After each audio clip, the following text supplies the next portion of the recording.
Hi guys, ಎಲ್ಲರಿಗೂ ಕೂಡ welcome back ಅಂತ ಹೇಳ್ಬೋದು. ನಮ್ಮ ಬಿಗ್ ಬಾಸ್ ಕನ್ನಡ ಸೀಸನ್ 12ರ 9ನೇ ವಾರ ಫೈನಲ್ ಹಂತಕ್ಕೆ ಬಂದು ತಲುಪಿದೆ ಅಂತ ಹೇಳ್ಬೋದು. ಇವತ್ತು ವಾರದ ಕತೆ ನಮ್ಮ ಪ್ರೀತಿಯ ಕಿಚ್ಚ ಸುದೀಪನ ಜೊತೆ ಎಪಿಸೋಡ್ ಕೂಡ ಇರಲಿದೆ ಅಂತ ಹೇಳ್ಬೋದು.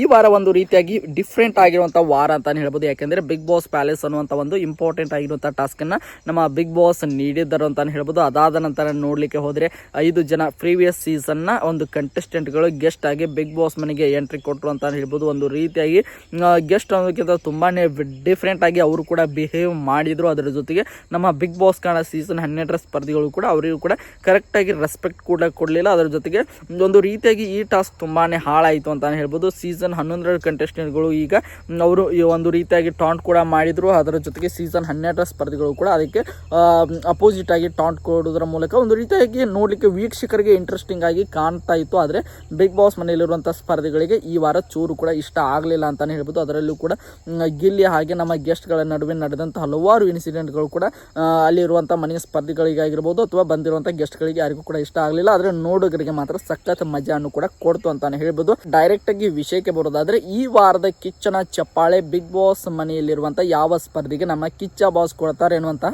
ಮಾಹಿತಿಯನ್ನ ಈ ಒಂದು ವಿಡಿಯೋದಲ್ಲಿ ನಿಮಗೆ ತಿಳಿಸ್ಕೊಡ್ತಾ ಹೋಗ್ತೇನೆ. ಅದಕ್ಕೋಸ್ಕರ ನಮ್ಮ ಚಾನಲ್ಗೆ ನೀವಿನ್ನು ಸಬ್ಸ್ಕ್ರೈಬ್ ಮಾಡ್ಕೊಂಡಿಲ್ಲ ಅಂದರೆ ಎಲ್ಲರೂ ಕೂಡ ಚಾನಲ್ಗೆ ದಯವಿಟ್ಟು ಸಬ್ಸ್ಕ್ರೈಬ್ ಮಾಡ್ಕೊಂಡು ಸಪೋರ್ಟ್ ಮಾಡೋದನ್ನ ಯಾವುದೇ ಕಾರಣಕ್ಕೂ ಮರೆಯಲಿಕ್ಕೆ ಹೋಗಬೇಡಿ. ಬನ್ನಿ ವಿಡಿಯೋನ ಶುರು ಮಾಡೋಣ. ನಿಮಗೆಲ್ಲರಿಗೂ ಕೂಡ ಗೊತ್ತಿರುವ ಹಾಗೆ ಈಗಾಗಲೇ 8 ವಾರಗಳ ಪೈಕಿ ಅಂದರೆ ಈ 9ನೇ ವಾರನೂ ಕೂಡ ಬಿಟ್ಟರೆ 8 ವಾರಗಳ ಪೈಕಿ ಕೇವಲ 5 ಜನರಿಗೆ 5 ಸಲ ಮಾತ್ರ ಕಿಚ್ಚನ ಚಪ್ಪಾಳೆ ಬಂದಿದೆ. 4 ಜನ ಕಂಟೆಸ್ಟೆಂಟ್ಗಳಿಗೆ 1 ಸಲ ಒಂದು ಬಿಗ್ ಬಾಸ್ ಮನೆಯ ಒಂದು ಅಲ್ಲಿ ಬಂದಂಥ ವೀಕ್ಷಕರಿಗೆ ಒಂದು ಕಿಚ್ಚನ ಚಪ್ಪಾಳೆ ಕೇವಲ 5 ಬಾರಿ ಬಂದಿದೆ ಅಂತ ಹೇಳ್ಬೋದು. ಈಗ 9ನೇ ವಾರದ ನನ್ನ ಪ್ರಕಾರ ಈ ವಾರದ ಕಿಚ್ಚನ ಚಪ್ಪಾಳೆ ಯಾರಿಗೆ ಹೋಗ್ತದೆ ಅನ್ನುವಂಥ ಮಾಹಿತಿಯನ್ನು ತಿಳಿಸ್ಕೊಡ್ತಾ ಹೋಗ್ತೇನೆ.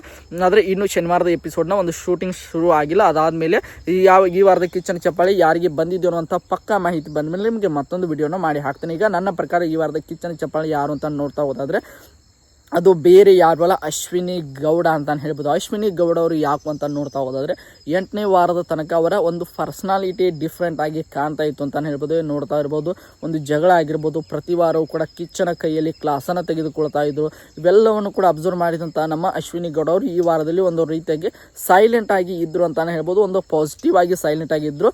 ಅದು ಮುಂದಿನ ವಾರದಲ್ಲಿ ಅವರು ಒಂದು ರೀತಿಯಾಗಿ ಪರ್ಫೆಕ್ಟ್ ಆಗಿ ಮುಂದಿನ ವಾರಕ್ಕೆ ಎಂಟ್ರಿ ಕೊಡಲು ಸಹಾಯ ಆಗ್ತದೆ ಅಂತಾನೆ ಹೇಳ್ಬೋದು. ಯಾಕಂದ್ರೆ ಒಂದು ರೀತಿಯಾಗಿ ಅವರಿಗೆ ವಿಶೇಷವಾದಂಥ ಒಂದು ಟಾಸ್ಕ್ ಅನ್ನು ಕೊಟ್ಟಿದ್ರು. ಬಿಗ್ ಬಾಸ್ ಪ್ಯಾಲೇಸ್ ಅನ್ನುವಂಥ ಟಾಸ್ಕ್ ಆಗಿರ್ಬೋದು. ಅಲ್ಲಿ ಅವರು ವೇಟರ್ ಆಗಿ ಕೂಡ ಕೆಲಸ ಮಾಡ್ತಾ ಇದ್ರು. ಅಲ್ಲಿ ಗಿಲ್ಲಿ ಹಾಗೆ ಗೆಸ್ಟ್ಗಳಿಗೆ ಹಲವಾರು ರೀತಿಯಾಗಿ ಫ್ರಿಕ್ಷನ್ಗಳು ಕೂಡ ಆದವು ಅಂತಾನೆ ಹೇಳ್ಬೋದು. ಅಲ್ಲಿ ನಮ್ಮ ಗಿಲ್ಲಿ ಅವರನ್ನು ನಮ್ಮ ಬಂದಿರುವಂಥ ಗೆಸ್ಟ್ಗಳು ಇನ್ಸಲ್ಟ್ ಮಾಡಿದಾಗ ಅವರಿಗೆ ಸಮಾಧಾನ ಮಾತುಗಳನ್ನು ಹೇಳೋದಾಗಿರ್ಬೋದು. ಯಾಕೆಂದರೆ ಅಲ್ಲಿ ಗಿಲ್ಲಿ ಅವರನ್ನು ಎಷ್ಟು ಅವಮಾನ ಮಾಡಿದ್ದಾರೆ, ಎಷ್ಟು ಅವರನ್ನು ಟಾಂಗ್ ಕೊಟ್ಟಿದ್ದಾರೆ, ಎಷ್ಟು ಅವರನ್ನು ಇರಿಟೇಟ್ ಮಾಡಿದ್ದಾರೆ ಅನ್ನೋದನ್ನು ಎಲ್ಲವನ್ನು ಕೂಡ ಮರೆತು ನಮ್ಮ ಒಂದು ರೀತಿಯಾಗಿ ಹ್ಯುಮ್ಯಾನಿಟಿಯಲ್ಲಿ ನಮ್ಮ ಅಶ್ವಿನಿ ಗೌಡ ಅವರು ಗಿಲ್ಲಿ ಹತ್ರ ನಡೆದುಕೊಂಡ ರೀತಿ ಮಾತ್ರ ಈ ವಾರ ಸಖತ್ ಇಂಪ್ರೆಸಿವ್ ಆಗಿತ್ತು ಅಂತಾನೆ ಹೇಳ್ಬೋದು. ಅದರ ಜೊತೆಗೆ ನೋಡ್ತಾ ಹೋದಾದರೆ ಕಾವ್ಯ ಅವರು ನಮ್ಮ ಚೈತ್ರ ಕುಂದಾಪುರ ಹತ್ರ ನನಗೆ ನನ್ನ ತಲೆ ಬುದ್ಧಿ ಇಲ್ಲ, ಹಾಗೆ ಮಾಡ್ತೀನಿ ಹೀಗೆ ಮಾಡ್ತೀನಿ ಅಂತ ಹೇಳಿ ಎಲ್ಲರ ಕಡೆ ಹೇಳಿಸ್ತೀನಿ ಅಂತ ಹೇಳಿ ಒಂದು ಅಶ್ವಿನಿ ಗೌಡ ಅವ್ರಿಗೆ ನೀವು ಹೋಗಿ ಹೇಳಿ ಅಂದಾಗ ಅಲ್ಲಿ ಅವರು ಮಾತನಾಡಿದಂತಹ ಒಂದು ಪ್ರಕ್ರಿಯೆ ರಿಯಾಕ್ಷನ್ಸ್ ಆಗಿರ್ಬೋದು, ನಿಮಗೆ ಬುದ್ಧಿ ಇಲ್ಲದೆ ಇರ್ಬೋದು, ಆದರೆ ನಾನು ಇಂಡಿವಿಜುವಲ್ ಆಗಿ ಅವರು ಗೆಸ್ಟ್ ಅಂದ ಮಾತ್ರಕ್ಕೆ ಅವರು ಹೇಳಿದ ಎಲ್ಲವನ್ನು ಕೂಡ ಮಾಡಬೇಕು ಅಂತ ತೆಗೆದುಕೊಂಡಂಥ ಸ್ಟ್ಯಾಂಡ್ ಮಾತ್ರ ಪರ್ಫೆಕ್ಟ್ ಆಗಿತ್ತು ಅಂತಾನೆ ಹೇಳ್ಬೋದು. ಒಂದು ರೀತಿಯಾಗಿ ಈ ವಾರ ಅವರಿಗೆ ಒಂದು ಪಾಸಿಟಿವ್ ಆಗಿ ಇನ್ನು ಉಳಿದಿರುವಂತಹ ಒಂದು 60 ಡೇಸಲ್ಲಿ ಅವರು ಆಟವನ್ನು ಆಡಲು ತುಂಬಾ ಒಂದು ರೀತಿಯಾಗಿ ಅದು ಈ ಒಂದು ವಾರ ಅವರಿಗೆ ಮುಂದೆ ದಾರಿ ಮಾಡಿ ಕೊಟ್ಟಿತ್ತು ಅಂತಾನೆ ಹೇಳ್ಬೋದು.